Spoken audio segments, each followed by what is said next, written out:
Итак, мы возвращаемся к изучению плоского движения тела и рассматриваем следующий его элемент, следующий вид движения– это вращательное движение. Рассмотрим презентацию. Итак, вращательное движение называется движение твердого тела, при котором одна прямая, проведенная через точки тела, всегда остается неподвижной.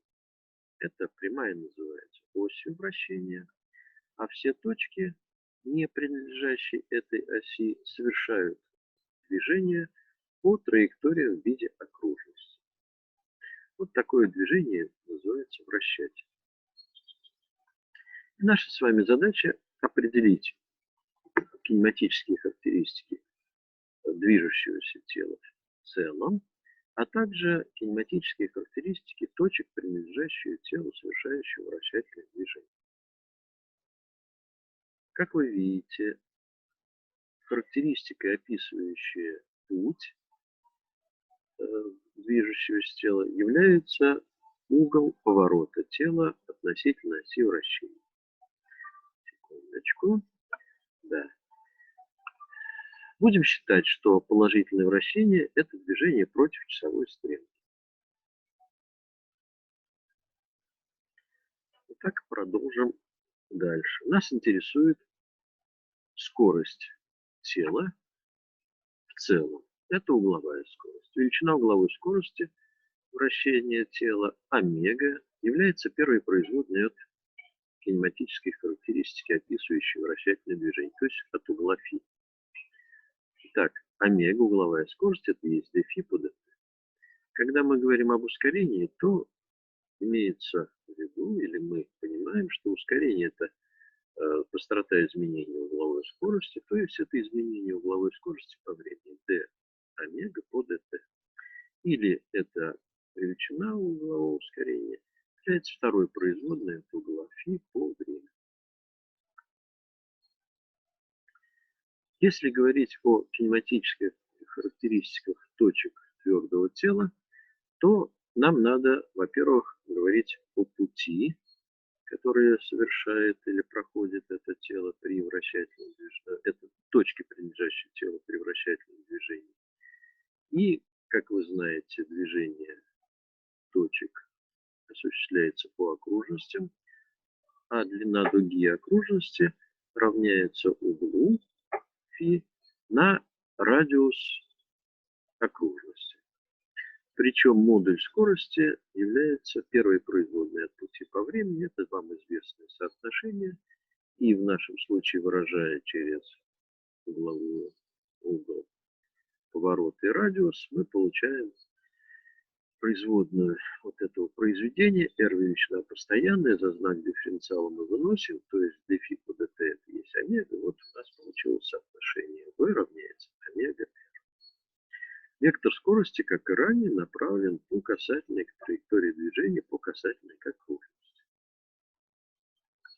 Говоря о ускорении точек твердого тела, мы помним с вами, что когда мы говорили о движении по кривой некоторой точки, то ускорение мы описывали как, или раскладывали как на нормальное ускорение и касательное ускорение.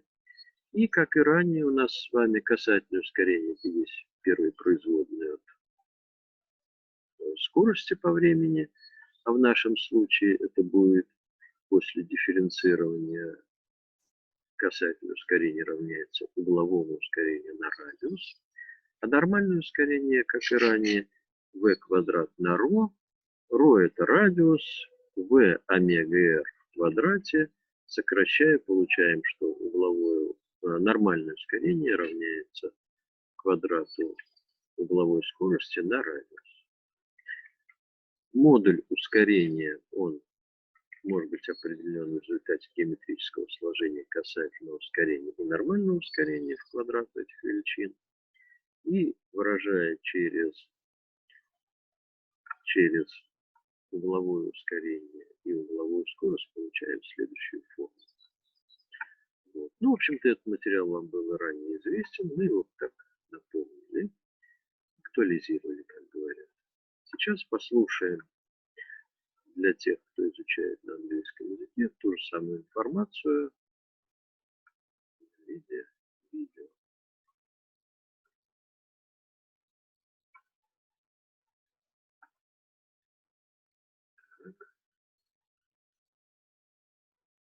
Ну, так, вот началось.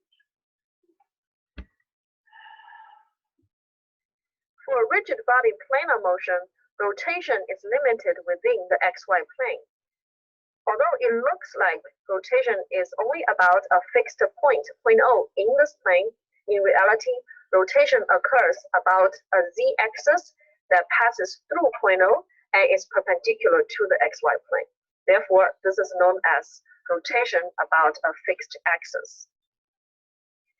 During rotation about a fixed axis, for any point in this rigid body,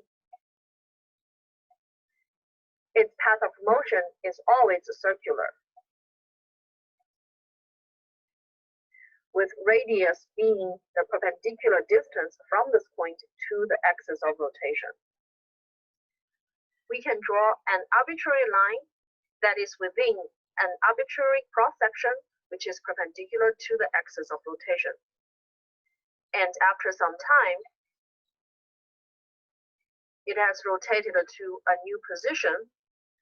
Compared to its original position, it has rotated by an angle theta, and theta is known as the angular position for this rigid body during rotation. And it has the unit of radian, and we know that for an angle, the unit of radian is dimensionless.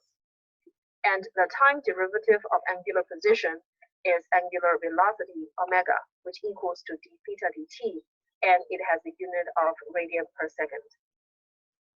And angular acceleration, alpha, is defined as the time derivative of angular velocity, d omega over dt, or the second time derivative of angular position, theta.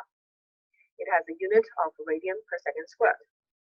Now, if we cancel out dt from these two equations, again, we get the third kinematic equation that alpha d theta equals to omega d omega.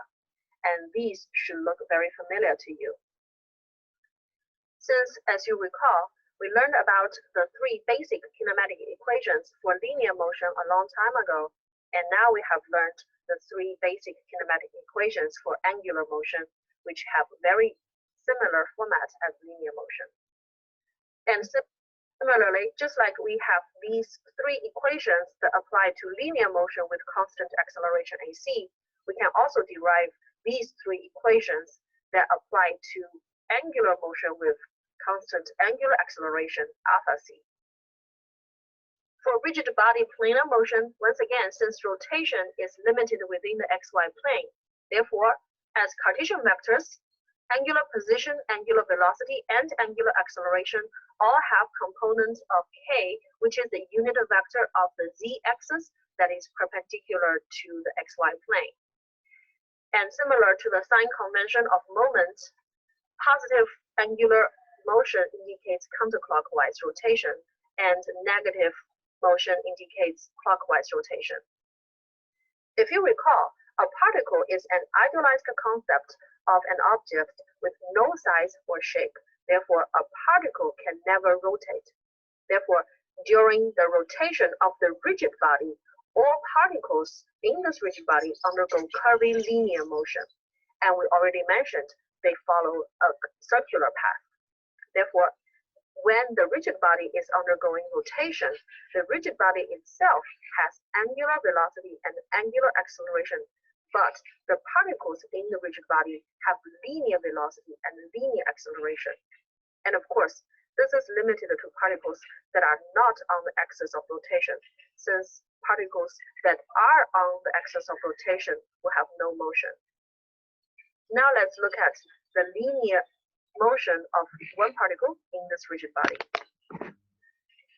When the rigid body undergoes rotation about a fixed axis, an axis that passes through point O and is perpendicular to the xy plane, a point P on this rigid body undergoes curvilinear motion following a circular path.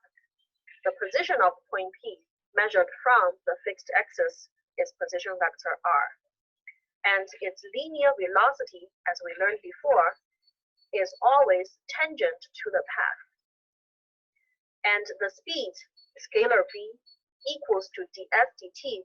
And since s is the length of the arc, which equals to r times theta, r here is the perpendicular distance of point P from this fixed axis, and theta is the angular position of this rigid body.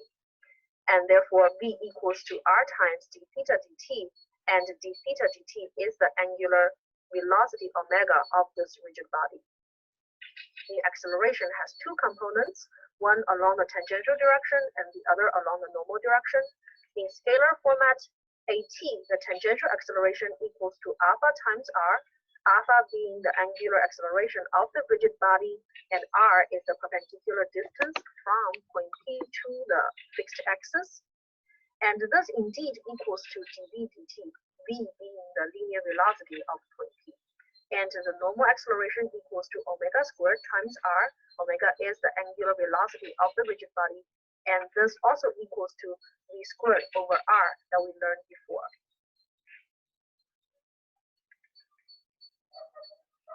Да, ну вот, как вы видите, очень информативный английский текст. Он мне очень понравился. Итак, на этом мы сейчас заканчиваем изучать вращательное движение. И встретимся в следующий раз, когда рассмотрим общий случай плоского движения. Так, пока мы с вами